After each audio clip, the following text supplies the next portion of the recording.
What is going on, peasants? My name is JB and I'm back here today with my week 6 team builder and battle video here in the IBL, and this week we are taking on the homie Wmar, aka what up, pussies? It's your boy there, ripping yarder. So we're playing Wmar. It is Miami Infernapes, so definitely go check him out. I've been knowing this man's Wmar for like 2+ years at this point, and somehow the first time we've ever played in the draft league, I know he kind of like stepped back from that, but he's been back now here in the IBL, so it's gonna be fun to finally play the homie.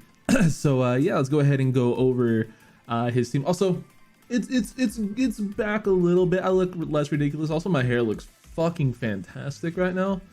I'm just saying, like, my hair looks great. Anyway, we have my opponent has Gmax Slapple, Wheezing Galarian, Espeon Excadrill, Centiskorch, Regular Rotom, Boltund, Mantine, Girder, which is the second Pokemon on the kill leaderboards behind Gmax Zared. So that's super impressive. If you've been around this channel for a minute, you know how much we love Girder on this channel.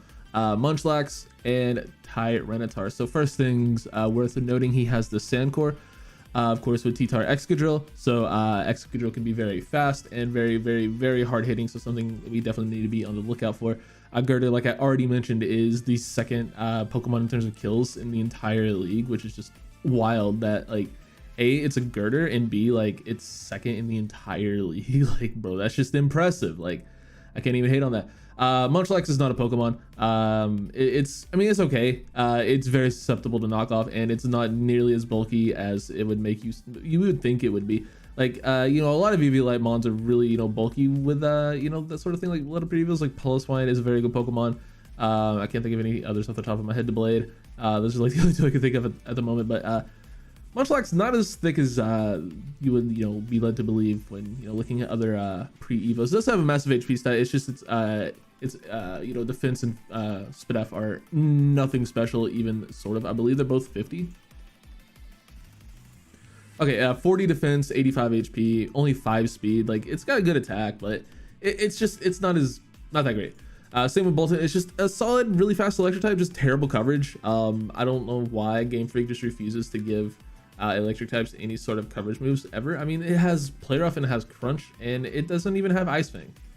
Like, they give it Thunder Fang and Fire Fang. Like, why just not give this thing Ice Fang so it can do something against ground types? You give other Pokemon weird coverage moves. Why can't electric ones get, moves to hit ground types? Like, Rotom, same sort of deal, but it at least has, like, Will-O-Wisp shenanigans that it can pull off, as well as, just Rotom things. It's a fucking Rotom. It can defog, it can nasty plot. Mantine, very bulky Spadef Wall, Defogger, water immunity. Not much else to see there. It's just really fat. It's gonna be very fucking annoying. Like, you know what it's gonna do? It's gonna click Scald, it's gonna click Roost, and it's just gonna be really annoying. Centiskorch is honestly one of my favorite new mons of the gen, and it's something that I really want to try out. Coil sets are absolutely terrifying. Just bulky sets in general. Solid coverage, decent just setup option. I don't think it has the best matchup against me, but I wouldn't be surprised. Wmar likes to do some weird shit, but I don't really think Centiskorch has that great of a matchup. But it can be scary if everyone's slow like a Coil set, or it could just be like a bulky, like, I don't know, a Silva set or something. I don't know, dude. I don't really know what it does other than Coil. But hey, it doesn't really get like great status options, so it can't really do anything other than be offensive or just like super bulky. It'd be like Rest Talk maybe. Espeon, we traded him Espeon for Obstagoon, so we're playing the Espeon that we originally had on our team.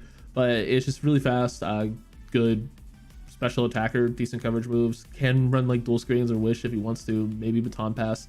We'll see. Galarian Weezing is a very bulky Pokemon. I know it's a Pokemon that he loves to use, so definitely going to be some sort of a bulky pivot set. Probably Spadef if I had to guess, looking at my team composition and stuff like that. Willow, T-Spikes, Strange Steam is very annoying. Sludge Bomb is pretty spammable against me because I don't have a Steel type, so gotta be on the lookout there. And then Gmax Slapple is a Gmax.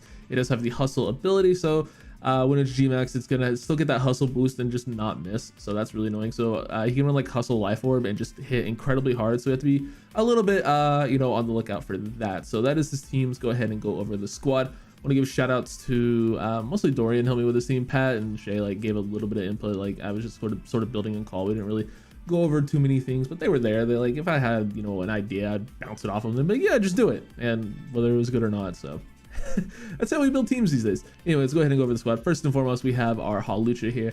Rocking a Whiter with Unburden. We have max attack, 108 SPDF, 132 speed, and we have a little bit of extra 12 defense thrown in there. We are rocking an Adamantine with acrobatics, close combat, thunder punch, and sword sense. We can see we are a white herb unburden set, so we can, you know, click close combat, get rid of those drops, pop our white herb for unburden. So we're running the Hitmonlee set, but with Halucha, because we of course has speed for Jolly Excadrill, so we can outspeed that thing even in sand if we're able to get a close combat off. And then we live a strange theme after rocks from the Wheezing if he's just a fully defensive Wheezing. Now I do know that I do realize that this set is hard walled by Rotom, so we probably need to get rid of Rotom before this set can do anything, but I don't really think we're gonna have too terrible or too difficult of a time doing that. So this guy can be just an amazing late game cleaner, or it can just win outright if I'm able to you know, get rid of Rotom early, or if he just doesn't bring it and I can, you know, get off a Swords Dance and kind of just do dirty things. So it's sort of the idea there. Next up, we have our boy Obstagoon rocking an Assault Vest with Guts. We have 100 HP, max SPDF, and 156 speed with, I want to say this is a Careful nature. It's either Careful or Calm, dude. I always confuse them. I think this is Careful. Boom, Careful. Nailed it.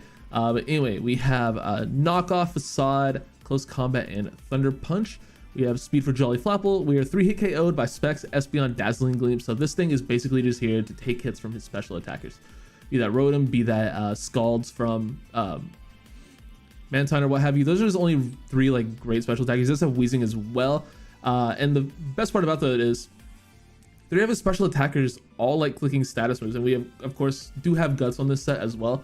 So like I can just freely switch this thing into Scalds, and it's not gonna do pretty much anything. And if we can get a Guts boost from Facade, or just a Guts boost in general, like that's gonna be great. So we can like kind of freely switch this thing into Mantine, into Rotom, into Wheezing. Less so Wheezing, less so Espeon, but we can live a hit from those 2 things as well. And Wheezing, if we do manage to get status, I believe is always 2-hit KO from Facade if he is SPDF. So yeah, Obstagoon is looking really nice here to just be able to take on, like I said, those sets, namely just free switch-ins to Rotom and Mantine every single time.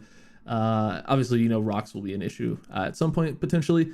It could be. And then we have, you know, Espeon that we can always live 2 hits from if we need to just absolutely kill Espeon. So looking pretty solid there. Next up, we have Haxorus. We are doing the damn thing finally.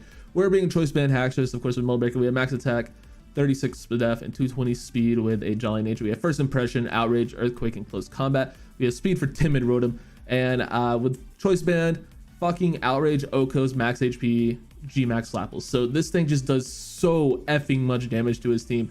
First Impression is really nice for a potential Scarf or just any Espeon. Other than that, Close Combat and Earthquake is so like spammable against my man's team here. He hates switching into that combination. Of course, we do have Outrage again for Mantine as well, so being able to hit that. But yeah, just the combination of Earthquake, Close Combat, and Outrage is completely unresistant on this team. He does not have a he does have a Fairy type, but Wheezing is always, even FizzDef Wheezing is 2-hit KO'd by Banded Earthquake after Rocks. So it's looking real nice. Obviously, we have to worry about potential burns and potential pain split shenanigans and stuff like that. But I'm not too scared of Wheezing. So it's basically, dude, it's not a fucking switching. Next up, we have ourselves Blastoise. We are also finally doing the damn thing with Blastoise. We're bringing 2 White Herbs this week, which is wild.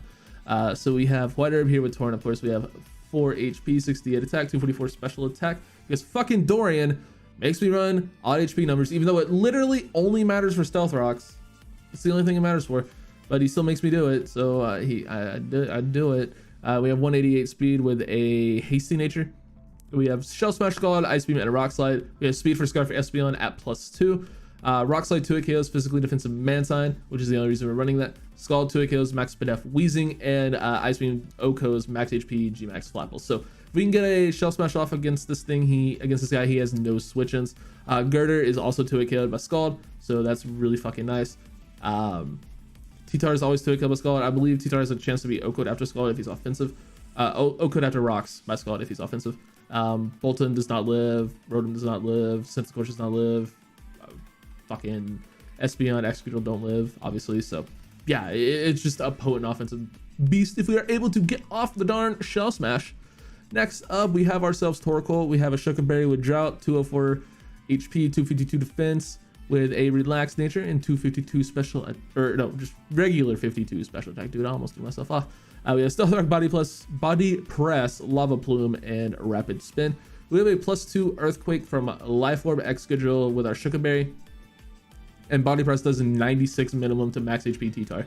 So he had to have to be invested physically in actual physical defense or be offensive, and he just freaking drops the Body Press. Or if rocks are up, he also guaranteed gets one shot by Body Press. So this thing actually has a phenomenal matchup. Just being able to check like things that would want to switch into it, like Excadrill, like Tyranitar, like, you know, catching those passive things off guard. And then, you know, Lava Plume is always just pretty spammable. It is kind of hard walled by the Centiskorch, but whatever, dude. I think Centiskorch has a pretty terrible matchup this game, if you ask me, but who knows? And then last but certainly not least, did you really think we weren't bringing the damn thing? Of course, we're bringing G-Max Zard. We have Life Orb, Solar Power with max attack, 60 special attack, and 196 speed. We have our moves are Fire Blast, Hurricane, Thunder Punch, and Brick Break. We have a hasty nature. We have speed for Timid Rotom, and nothing lives 3 hits from this thing, basically. There are ways you can live. I know it says nothing lives 2, but that's like nothing lives 2 like in a row. So like he can like basically nothing on his team can survive a full onslaught of G-Max attacks, basically. I was originally Focus Punch over Brick Break, but I can't figure out how to get Focus Punch in Sword and Shield, and I wasn't like, it's Showdown says it's possible for it to learn, but like I can't figure out how to get it in the game, and the Kylie Jenner could not you know, make the set work, so I just ran Brick Break instead, and it's a roll to kill T-Tar, whereas Focus Punch was a guaranteed kill. So we're just gonna hope we kill T-Tar with Max Knuckle Brick Break. I don't know, man.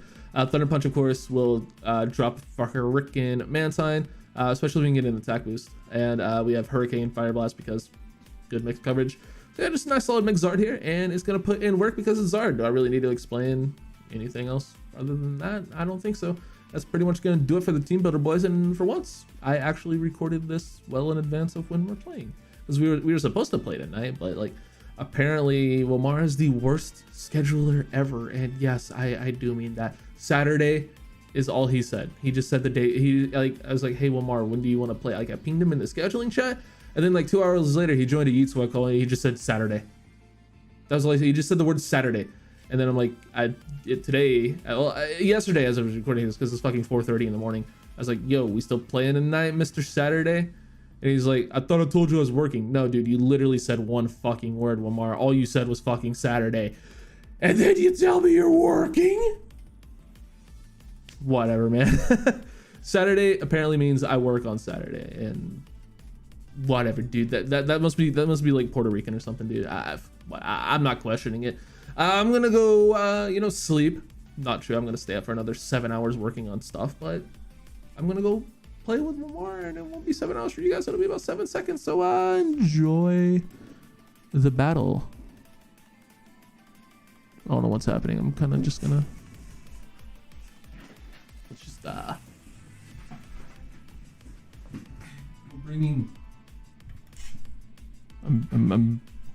I'm bringing bits back. I just wanted to get off screen. All right, we're back here with the battle versus Wmar, and we did unfortunately have to end up playing on Showdown. We kind of just sat and, you know, waited for the you know, the blue screen to connect for like a solid 20-25 minutes. We both tried hosting, all that sort of stuff. Like we tried different servers, pretty much everything we could to get LAN play to work, and it just was not cooperating. On the night we decided to play, and yeah, we just ended up heading on over to Showdown. And as you can see, he ended up bringing the G-Max Flapple, the Boltund, the T-Tar, the Mantine, the Excadrill, and the Espeon. So let's go ahead and get into this. If you missed a team builder, go check out the sets and all that stuff, and also go check out Wmar. He's a homie, and definitely yeah, go watch his content. He's a good feller. Let's go ahead and get this started. I decided to go ahead and lead off with Obstagoon, basically because he didn't really have anything that really scared me out from doing it. Basically, I just kind of get to click buttons. He didn't bring his Rotom. The only 2 special attackers he brought were Mantine and Espeon, which if you watch the team build, I am designed to be 3 KO'd by Specs Espeon, and Mantine potentially gives me, you know, guts with Scald. So, and obviously not doing very much at all with its setup moves. So I decided just, you know what, the way he led with Espeon here, I'm like, he's probably going to be dual screens if he led with it, or he's either gonna go for Specs Dazzling Gleam or Scarf Dazzling Gleam or something and just do nothing and die to knockoff. So I just click knockoff. He does go for the Dazzling Gleam. You can see it does 46%. I can easily take that. It doesn't even bring me to half, and I can just go for knockoff and kill the Espeon outright. And you can see he was Specs. He goes into the Bolton now as I decide to bring in my Torkoal on it, being in my best physically defensive Pokemon. You know, just take the hit the best. I figured he would want to go for Play Rough or something there anyway, but he actually goes for Nuzzle, which is just annoying and rude and just not at all fun.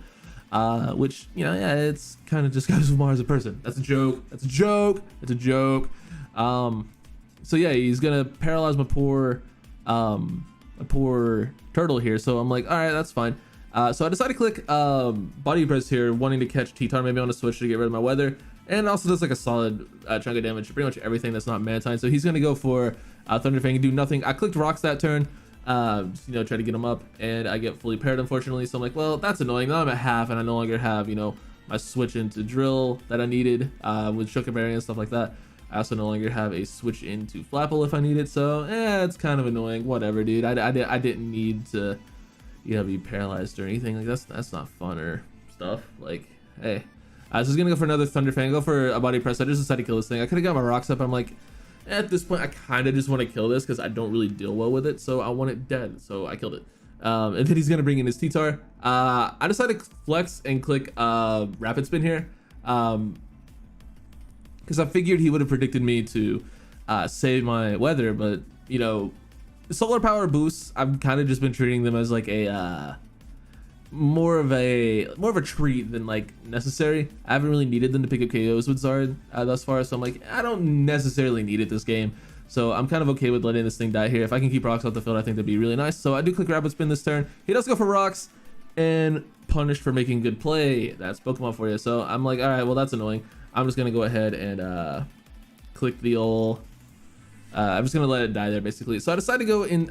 This is a really tough turn because I had like several decisions I could make. I decided in the end to go into Hackstress, but I could have pretty much gone into anything. Like Holucha looked really good here to just come in and kind of do the thing, but I wanted to, you know, make sure he wasn't Chople Berry before I did that, and he didn't have something like he's been running like mixed T-Tar before, so I didn't want to risk that. So I decided to go into Hackstress just is because basically it's like the most expendable member. Like I can kind of deal with everything else he has with, you know, stuff I have on my team. So if I'm gonna find out he's Chople Berry or just pop his Chople Berry or just basically get information about T-Tar, I feel like this is the Pokemon to do the job the best. So I decided to just go on into it and click Close Combat, and it brings him down to his Focus Sash, which is good to know that he is Sash. It's kind of annoying because if I would have gotten that Rapid Spin off, he'd be dead, and I would have just a nice, you know, not fucking paralyzed Hackstress here as he goes for T-Wave, which is just, again, rude. Just trying to paralyze my entire team. I decided to pivot on to Obstagoon as he goes for Ice Punch, which is, you know, is a thing that he could do. So at this point, I'm like, well, all right, that's fine. I decided to go for Thunder Punch, one, because it would kill T-Tar, and two, I wanted to cover the Mantine switch. I'm like, kind of want to go for Facade, but if he goes Exeter or whatever, I could go for Knockoff, but already doesn't have an item on that thing. So I'm like, yeah, Thunder Punch is fine. And he actually ended up going into the Mantine. And he's Wakon Berry. It still does like half with a crit. So again, I decided to go for Facade here. Probably a misplay. I could have gone for Thunder Punch and just got my kill, but I decided to go for Facade just to try to I don't know, man. I wanted to cover switches. I wanted to see if he would go for Scald. I wanted to see if he would roost, because if he roosted, it did basically the same amount of damage. So I just went for Facade, man. I don't know. It really didn't cover anything except for Flapple, because I figured he might go into Flapple on the resist, but I don't know. I just went for Facade. He goes for Ice Beam and picks me off. That's fine. I can bring in my Blastoise, and again, I have another decision to make. I can go for, you can see I already clicked Rock Slide, but I can go for Smash and possibly win the game if he doesn't go for Haze, which he did end up having, by the way. He clicked Roost this turn, which was another thing that I could have had to worry about. He would have still been 2-8 KO'd, but he would have been able to get the Haze off, which is still a bit of a problem. So the Facade damage told me that he was not max Fizz Dev, so that means he was mostly Spit F, which means that Rock Slide would have been a very good chance to KO. So I just go for Rock Slide to try to pick this thing off, and it ends up working out as the Mantine goes down. He can bring in his Flapple here. He goes for a U-turn instead of Dynamaxing. Not really sure why he did that, but I can just get an Ice Beam off as he misses the U-turn, which is just hilarious, and he goes down.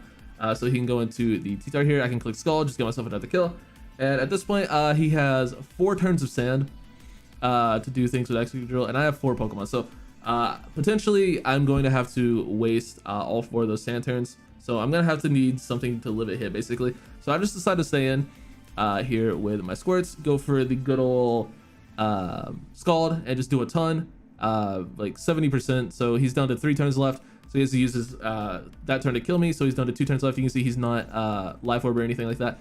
So basically, I go into Haxorus here because like Banded First Impression kills from this range, but he only has 2 turns left. So worst case scenario is I get full paired, he kills me, I can go Zard, waste the last turn of Sand, and then just go into Hawlucha and outspeed. Unless he had like, you know, Mono Sandstorm or whatever. But +2 Iron Head always killed my Hawlucha, so I couldn't go hard Hawlucha here. So basically, worst case scenario is I pretty safely have a 1-0 win here. Otherwise, I can, you know, potentially save the 3-0 if I don't get full paired with First Impression. And we can see here, we go ahead and get the First Impression off, and we pick up the kill. So we managed to pull off a 3-0. We keep the, you know, that extra little diff there. And yeah, that's pretty much gonna do it for this one. Wmar played a pretty solid game. I don't really like the U-turn miss sucked. It would have allowed him to get Execute Drill in a couple turns earlier and still had his Flapple. But I mean, I had Flapple pretty much dealt with as soon as Hawlucha got going, or I also had a full HP Zard, which outsped unless he had Airstream, which he did have Airstream, but you know, it happens. But like, I also had Banded First Impression for that, so as long as I can live 3 turns, like, it becomes a game of what ifs at that point. So, you know, whatever, who cares? We take this. And it's pretty much going to do it for this one, guys. Thank you so much for watching, and I will see you all in the next one. Peace.